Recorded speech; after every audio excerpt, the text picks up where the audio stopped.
Kembali dalam dialog iNews Jabar, Anda masih ditemani saya Irfan Budiawan dan kita masih berbincang bersama Ketua Komisi Penyiaran Indonesia Daerah Jawa Barat, Bapak Diana Selamat, dan juga bergabung bersama kami di studio ada Kepala Bidang Informasi Publik dari Dinas Komunikasi dan juga Informatika Provinsi Jawa Barat, Bapak Faiz Rahman. Selamat pagi, Pak Faiz. Selamat pagi, Kang. Sehat, Pak? Alhamdulillah. Alhamdulillah. Terima kasih Pak Faiz juga sudah hadir di Dialog Indonesia Jabar. Pak Faiz, tadi kita sudah berbincang juga terkait kesiapan soal analog switch off ini. Nah, untuk dari Diskominfo sendiri seperti apa terutama soal kesiapannya dan juga infrastruktur yang terus dipantau oleh Diskominfo Jabar dan juga masyarakat Jawa Baratnya sendiri seperti apa melihatnya, Pak? Iya, Kang. Terkait analog switch off ini, saat ini udah mulai kelihatan ya, dari pusat arahan-arahannya, terutama menjelang tata cara secara teknis untuk mendapatkan set-top box. Itu satu itu. Karena kami dari sifatnya dari pemerintah daerah, baik provinsi dan kabupaten kota ditugaskan oleh pemerintah pusat itu untuk menyosialisasikan. Itu termasuk mengawasi kelancaran jalannya distribusi set-top box ini. Nah, terkait sosialisasi ini kami bersama KPID Jabar tidak henti-hentinya. Mungkin yang terbaru upaya yang kami lakukan ini di minggu ini kami mengundang seluruh Diskominfo se-Jawa Barat kan, untuk membahas dan menyosialisasikan lebih teknis lagi terkait ini. Kemudian rencananya di awal bulan April atau akhir bulan Maret ini juga ada sosialisasi besar-besaran. Kebetulan ada momentum hari siaran nasional gitu ya, dan untuk infrastruktur ini relatif ya, untuk infrastruktur memang masih jadi concern kita semua, termasuk dari pemerintah pusat Kemenkominfo untuk membuka gitu ya lebih luas lagi jejaring yang kira-kiranya masih banyak blank spot di Jawa Barat gitu. Nah, yang terbaru kemarin hari Minggu kemarin di Pangandaran, Pak Gubernur menerima bantuan juga dari Bakti Kemenkominfo untuk dukungan membuka, tapi ini konteksnya secara internet dulu ya, untuk membuka fasilitas internet publik gitu. Ini kemarin di area Pangandaran. Nah, ini mudah-mudahan kedepannya kan area-area blank spot ini mayoritas berada di daerah selatan ya, karena kendalanya kan kontur alamnya juga yang banyak bukit pegunungan gitu, banyak lembah juga. Jadi ini sangat banyak area blank spotnya. Mudah-mudahan kedepannya kita bersama Kemenkominfo bisa menyelesaikan PR tersebut gitu kan. Baik, saya akan beralih ke Pak Diana. Pak Diana, ini terkait konten manfaat apa yang nanti akan dirasakan oleh masyarakat, Pak? Ataupun juga seperti apa urgensinya dari perpindahan analog switch off ini? Jadi yang pertama gini Kang, jadi next ketika analog switch off ini sudah terjadi gitu ya, ini dimungkinkan ada penambahan stasiun televisi baru. Ya. Nah, artinya penambahan stasiun televisi baru ini kompetisinya itu pada seberapa baik ya konten atau program yang ada di dalam stasiun televisi itu.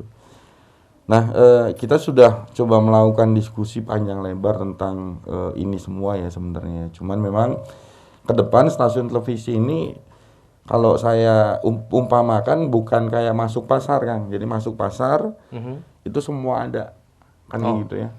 Nah, artinya ke depan itu akan ada spesifikasi program Kang. Ada misalkan news ya, education, culture gitu misalkan, politik misalkan ya, agama, olahraga gitu. Nah, artinya bahwa pilihan itu semakin banyak.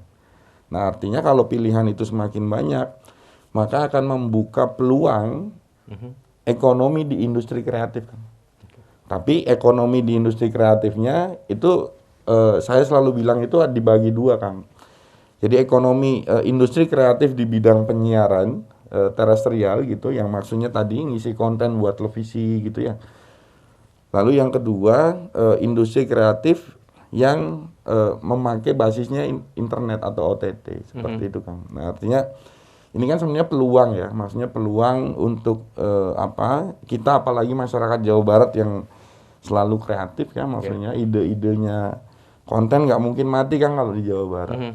Nah, kalau misalkan di pertumbuhan ekonomi di wilayah yang internet, karena ini implikasi dari ASO juga kan, Tadi yang saya lupa, ada kelebihan 112 MHz itu untuk internet berkecepatan tinggi. Oke. Nah, artinya bahwa misalkan gini Kang, September 2021 Pak Gubernur Jawa Barat itu bilang bahwa industri kreatif di bidang digital itu tumbuh 40% Kang. September ya. Nah, bulan ini minggu ke pertama Februari Pak Gubernur itu bilang lagi bahwa industri kreatif di bidang digital itu naik Kang dari 40 ke 60%. Nah, artinya bahwa kalau kita bicara industri kreatif, ini pemegang mandatnya itu adalah anak-anak muda. Kan kayak gitu ya. Nah, ini adalah peluang yang kemudian harus diambil oleh kawan-kawan muda supaya paling tidak pertumbuhan ekonomi itu basisnya itu tidak hanya pada misalkan sumber daya alam Kang gitu ya, atau misalkan bekerja menjadi pekerja ya apa sih ya, tapi kemudian memanfaatkan gitu peluang ini untuk diambil gitu untuk supaya mengisi slot-slot konten-konten ini. Oke, baik. Ini peluang ataupun juga adanya wadah baru terutama bagi para industri kreatif ini untuk membuat konten terbaik lah seperti itu, bersaing satu sama lain dengan kategori-kategori yang nanti lebih mudah dikategorikan ya, seperti itu ya Pak ya. Karena ada risetnya Kang. Jadi riset dari Boston Consulting itu ASO itu akan menambah peluang pekerjaan baru itu kurang lebih 232.000 Kang. Nah, ini yang harus ditangkap ya maksudnya ya. Kuartal terakhir misalkan 2021 Sekjen Kementerian Kominfo itu mengeluarkan data Kang. Jadi transaksi di BI itu arah digital itu ekonomi di digital itu kurang lebih 439 triliun Kang. Nah, artinya kan ini kan satu angin segar ya sebenarnya ya. Jadi ASO ini tidak hanya masalah penyiaran bersih, jernih, canggih Kang, tapi implikasinya itu pada pertumbuhan ekonomi sesungguhnya. Oke, pertumbuhan ekonomi. Nah, berkait soal pertumbuhan ekonomi, kita kembali lagi ke televisi lokal nih. Saya mungkin beralih ke Pak Faiz. Pak Faiz, ini tadi kita sempat berbincang juga dengan Pak Adiana adalah soal misalnya multiplexing yang cukup tinggi biayanya seperti itu. Nah, lantas seperti apa terkait kesiapan dari televisi lokal di Jawa Barat sendiri yang mungkin juga ada kendala soal hal tersebut, Pak? Oke, Kang. Untuk kesiapan, kami mengutip sebetulnya hasil penelitian dari KPID. KPID ini udah melakukan penelitian bersama kampus-kampus negeri dan swasta di Jawa Barat. Pada intinya bertanya gitu ya ke masyarakat dan ke stasiun televisinya. Nah, stasiun televisi ini hasil penelitian tersebut menunjukkan kesiapan gitu. Jadi televisi di Jawa Barat juga sudah siap, masyarakat juga sudah siap gitu. Tapi ya ini relatif ya, siapnya ini bisa dilihat dari itikad dulu ya, dari niat dan itikad dulu gitu. Karena prakteknya kan banyak hal-hal teknis yang harus dibereskan. Tapi paling tidak kesiapan ini menunjukkan bahwa bulan April nanti gitu mayoritas televisi di Jawa Barat ini udah siap gitu. Dan kalau nggak salah sih kabarnya gitu ya, operator MUX di Jabar ini slot TVRI khususnya ini udah habis nih Kang, udah habis disewa orang gitu. Jadi memang ini menunjukkan selain kesiapan ada antusias gitu, dan antusias ini menunjukkan bisa menunjukkan sinyal awal gitu. Industri ini bisa tumbuh dan berkembang. Apalagi nanti. Menarik adalah sudah habis tadi MUX yang memang sudah penuh lah seperti itu. Betul. Nah, bagaimana bagi televisi lokal yang mungkin memang tidak kebagian seperti itu? Apakah ada hal tersebut juga terjadi ini Pak? Nah, untuk itu kami belum bisa jawab ya Kang ya secara teknis gitu. Karena areanya juga data bulatnya juga nggak ada ya. Tapi nggak mungkin Kang, nggak mungkin. Pasti semuanya kebagian ya Pak ya? Ya semuanya kebagian, pasti semuanya kebagian ya. Karena gini Kang, jadi kenapa kemudian ada surat edaran Menteri ya 2016 itu tentang izin baru itu di hold. Di hold Kang, izin baru ini di hold.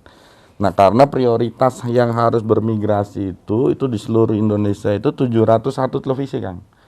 Itu sudah disediakan multiplexingnya kan kayak gitu ya. Jadi nggak mungkin maksudnya 701 ini termasuk TV-TV lokal di Jawa Barat itu tidak kebagian multiplexing. Jadi yang sudah eksis pasti akan kebagian. Betul. Sudah punya izin kebagian. Ya pasti itu pasti Kang, karena yang sudah punya izin IPP tetap ya, IPP tetap itu izin prinsip penyiaran tetap itu sudah dipastikan mendapatkan multiplexing. Tinggal kontraknya sama siapa kan seperti itu Kang. Jadi tinggal itu sih sebenarnya. Jadi negara itu harus sudah memastikan bahwa TV existing gitu ya itu pasti dapat, termasuk TV komunitas kan. Jadi yang memastikan tuh sebelum sewa tuh harus punya IPP dulu ya. Ya IPP prinsip. Jangan ujuk-ujuk sewa dulu. Tapi IPP belum keluar jadi tetap nggak bisa juga. Nggak boleh. Sayang. Seperti itu. Nah ini adalah menariknya kita.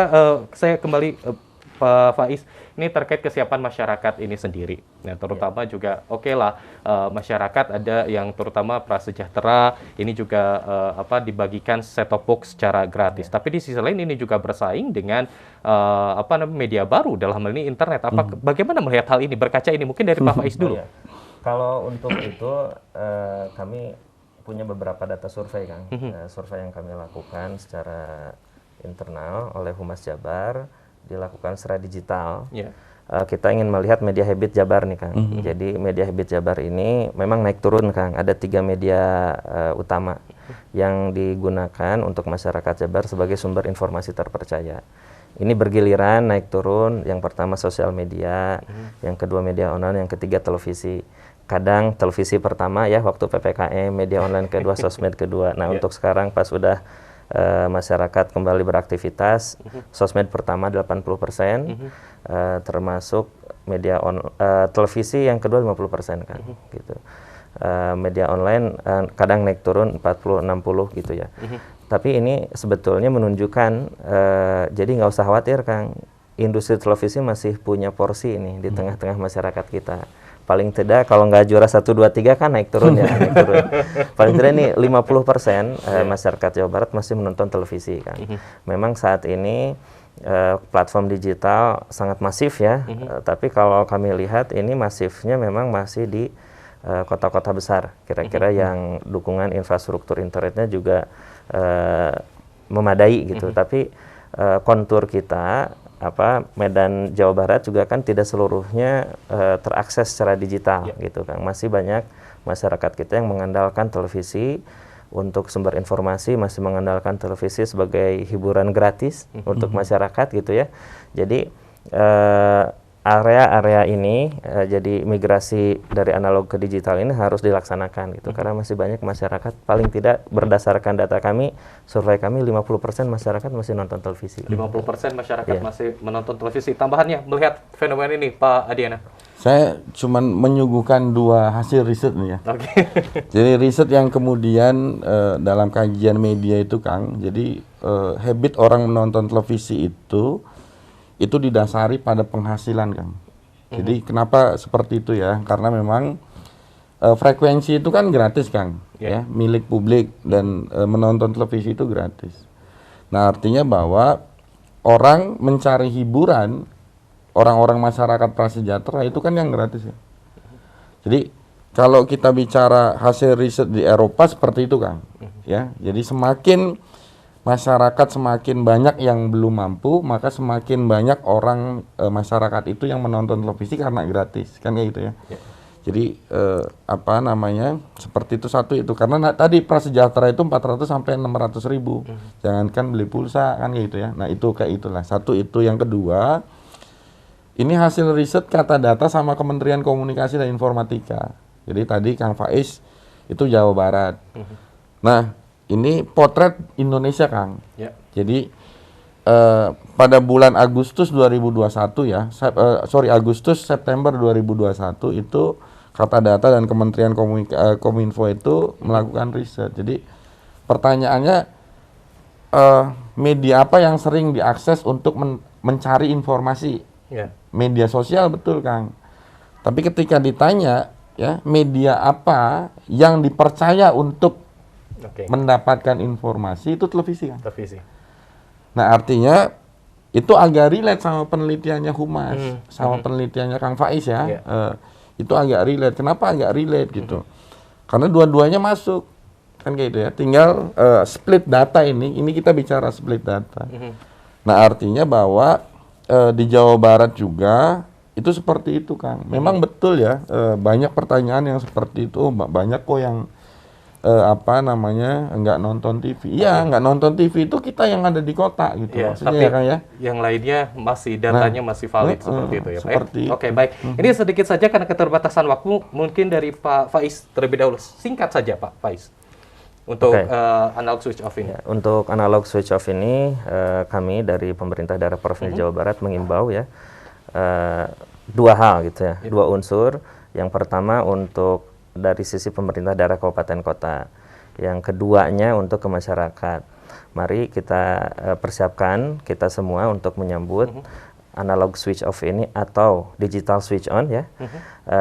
Tidak usah khawatir, tidak usah ganti gadget, tidak usah ganti TV gitu ya. Hanya nambah gadget aja yang namanya set-top box, yang TV-nya udah support digital, berarti tinggal scanning aja ya, nanti otomatis akan terisi.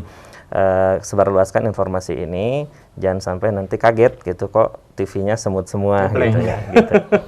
Itu mungkin, Kang. Baik, terakhir singkat Pak Diana. Ya, untuk masyarakat Jawa Barat bahwa kebijakan analog switch off yang tertuang dalam Undang-Undang 11 2020 ini bukan untuk siapa-siapa. Ini kebijakan untuk masyarakat ya Jawa Barat, masyarakat Indonesia supaya lebih maju dalam penyiaran dan ikut serta mendorong pertumbuhan ekonomi di sektor yang lain, sehingga cepatnya lah beralih, karena ini adalah satu keniscayaan. Ini kemajuan peradaban ditandai dengan kemajuan teknologi. Salah satunya ini adalah analog switch off ini, Kang. Oke, baik. Terima kasih banyak Pak Diana dan juga Pak Faiz sudah bergabung di Indonesia Bar. Sehat terus. Dan pemirsa, itu dia perbincangan kita dalam Dialog Indonesia Bar. Anda bisa menyimak kembali seluruh paket berita kami melalui YouTube channel kami di iNews TV Bandung. Jangan lupa untuk selalu menggunakan masker dan juga tentunya vaksinasi. Mewakili kru yang bertugas, saya Irfan Budiawan mengucapkan terima kasih, selamat beraktivitas, tetap semangat dan sampai jumpa.